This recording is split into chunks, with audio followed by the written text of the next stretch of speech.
Movie की शुरुआत में हम एक आदमी को देखते हैं जो एक सुनसान रास्ते से जा रहा था। तभी उसके सामने एक आदमी आ जाता है जिसका नाम टॉम होता है।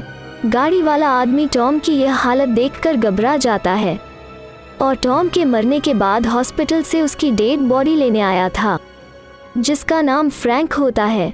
दरअसल टॉम फ्रैंक के साथ आईटीसी कंपनी में काम करती हैं और तभी फ्रैंक को आईटीसी के प्रेसिडेंट का कॉल आता है। वो कहता है कि टॉम की मौत का राज किसी को पता नहीं चलना चाहिए, नहीं तो इससे हमारी कंपनी बर्बाद हो सकती है। अगले सीन में हम एक गांव को देखते हैं जहां पर हम प्रोफेसर जॉन को देखते हैं जो वहां पर रिसर्च कर रहे होते हैं और इसका पूरा खर्चा आईटीसी कंपनी दे रही होती है। फिर हम प्रोफेसर को अपने बेटे के साथ देखते हैं जो कुछ दिन रहने के लिए आया था, जहां प्रोफेसर कहते हैं कि मुझे आईटीसी कंपनी से कुछ सवालों के जवाब चाहिए, जैसे कि कैसेलगार्ड में आईटीसी खुदाई क्यों कर रही है। और प्रोफेसर वहां से चले जाते हैं और एक दिन खुदाई करते हुए इन्हें एक गुफा का रास्ता मिलता है जहां इन्हें एक पुराना बॉक्स मिलता है जिसे यह लोग अपने पास रख लेते हैं। और फिर वापस आते समय उन्हें एक कांच का टुकड़ा मिलता है जिसे वो लैब में लेकर आते हैं और वहां उन्हें पता चलता है कि यह किसी के चश्मे का लेंस है और यह सोचते हैं कि यह गुफा 600 साल से बंद थी, जिस वक्त चश्मे का आविष्कार भी नहीं हुआ था। और इन्हें जो बॉक्स मिला था उसमें एक पेपर मिलता है जिसमें किसी ने हेल्प मांगी थी और जिसमें प्रोफेसर जॉन के सिग्नेचर भी थे। यह देखकर वो सभी हैरान होते हैं क्योंकि प्रोफेसर तो 2 दिन पहले ही आईटीसी के लिए चले गए थे। वो इस पेपर को यहाँ पर कैसे छोड़ सकते हैं। फिर वो सभी वहाँ पर जाते हैं जहाँ आईटीसी कंपनी के प्रेसिडेंट बताता है कि हम एक टेलीपोर्टिंग मशीन बना रहे हैं जो एक चीज़ को दूसरी जगह भेज सके, और इसका पता करवाने के लिए हम वहाँ पर खुदाई करवा रहे थे और प्रोफेसर ने 1300 सदी में जाने के लिए जिद कर रहे थे, इसलिए हमने फ्रैंक के साथ उन्हें भेज दिया, लेकिन वापस सिर्फ फ्रैंक ही आ पाया। प्रोफेसर वही जंगल में खो गए। फिर वो सारे स्टूडेंट्स भी वहाँ जाने के लिए बोलते हैं और फिर वो वहाँ से चले जाते हैं और इनके पास सिर्फ 6 घंटे ही है। इसके बाद इन्हें 1357 में भेज दिया जाता है जहाँ पर एक लड़की इनकी तरफ भागती हुई आती है जो कि डरी हुई होती है और इन्हें छुपने के लिए बोलती है।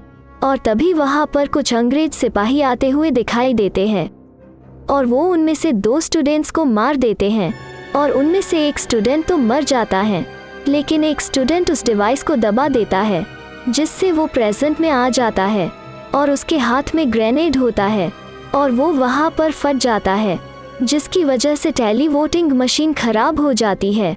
मतलब कि इनको इस मशीन को 6 घंटों में सही करनी होगी, नहीं तो वो लोग वापस नहीं आ पाएंगे। सीन शिफ्ट होता है और हम 1357 में फ्रैंक और उन स्टूडेंट्स को देखते हैं और लड़की इनको छुपने के लिए बोल रही थी। वो इन्हें एक जगह पर लेकर आती हैं जिसे देखकर यह सब बहुत खुश होते हैं क्योंकि वो वही जगह होती है जहाँ पर यह खुदाई कर रहे थे, लेकिन उन सबको पकड़ लेते हैं, जिसके बाद वो लड़की वहाँ से भाग जाती है और वहाँ पर वो फ्रैंक को मार देते हैं और बाकी सबको कैद कर लिया जाता है। और फिर उस लड़की को अंग्रेज सिपाही पकड़ लेते हैं, जिसके बाद एंड्रू उस लड़की को छुड़ाकर भाग जाता है। फिर वो लड़की एंड्रू को अपने साथ ले जाती हैं जो फ्रांस के राजा की बहन होती हैं और फ्रांस का राजा एंड्रू को धन्यवाद बोलता है क्योंकि उसने उसकी बहन की जान बचाई।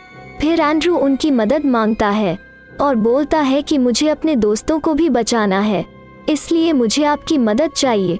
और फिर वो सभी वहाँ पर चले जाते हैं और फिर वहाँ पर वो सभी एक जगह आ जाते हैं और फिर आईटीसी कंपनी में देखते हैं जो उस टेलीवोटिंग मशीन को ठीक कर देते हैं और 6 घंटे पूरे होने में बस कुछ ही मिनट बचे होते हैं। फिर हम देखते हैं कि फ्रेंच सेना अंग्रेजों को हरा देती है और एंड्रू वहाँ पर ही रुक जाता है। फिर उन सभी का टाइम खत्म हो गया था, इसलिए वो प्रेजेंट समय में आ जाते हैं। फिर हम देखते हैं कि प्रोफेसर और उसके कुछ स्टूडेंट्स उसी जगह पर जाते हैं जहां उन्हें एंड्रू और उस लड़की की मूर्ति मिलती है जिसके नीचे लिखा होता है कि उस लड़ाई के बाद एंड्रू और उस लड़की की शादी हो जाती है और उनके 3 बच्चे भी होते हैं, जिस वजह से सभी काफ़ी खुश होते हैं। और इसी के साथ यह मूवी एंड होती है। दोस्तों, आपसे विनती है कि आप वीडियो को लाइक करना ना भूलें।